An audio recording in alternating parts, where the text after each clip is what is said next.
lifelong learning. However, the term was popularised when it was adopted by Malcolm Knowles in the latter part of the 20th century to describe his theory of adult learning. Knowles proposed 6 assumptions about adult learners, which determine how teaching of adults should proceed. In the literature, you will find reference to 4, 5, and 6 assumptions. This is because 2 were added later as his theory developed. His assumptions are, firstly, the need to know. Adults need to know why they are learning something, what the benefits are of knowing it, and what they risk by not learning it. Evidence suggests that when adults know how learning will happen, what learning will occur, and why it is important, they will respond more positively to learning experiences. This leads to a need to include adults in deciding what it is they learn and setting goals and plans for their learning. The second assumption is self-concept. Adult learners have a self-concept of being responsible for their own decisions. They are naturally self-directed in their lives and in their thinking, which may lead to self-management of learning.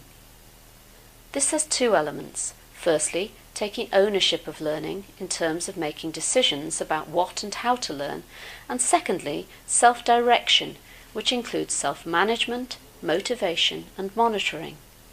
Self-concept is likely to be context-dependent. That is, it will vary between different learning situations. The third assumption is experience. Adult learners have experience, and that experience is more diverse than is the case with children. Learning can therefore draw on this experience much more fully. However, adults may also have ingrained ideas from this experience, leading to bias or single-mindedness. Adults tend to associate experience with who they are. Their identity is defined in terms of what experiences they have had. All of this means that learning needs to be associated with existing knowledge and learning activities situated in real experience. Learning should be active, constructive, and collaborative, and learners also need to recognize that sometimes unlearning is required. The fourth assumption is readiness to learn. Adult learners need learning to be timely and relevant and focus on what is useful in their particular context and situation. Pratt identifies 2 dimensions along which adults vary in different learning situations. Direction is how much assistance is needed and is a factor of the learner's competence in the subject area and their general dependency.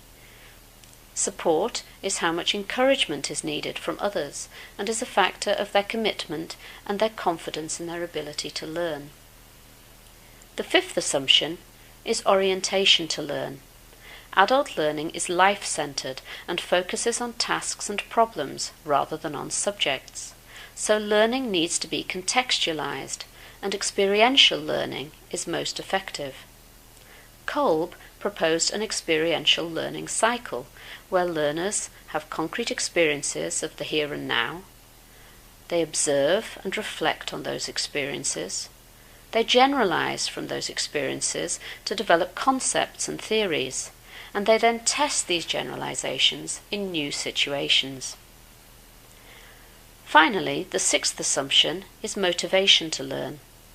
This may be extrinsic, for example, through rewards and grades, but in adults it is more likely to be intrinsic, for example, self-satisfaction, enjoyment, having choice and control over what is learned, and value, feeling that what is learned is worthwhile.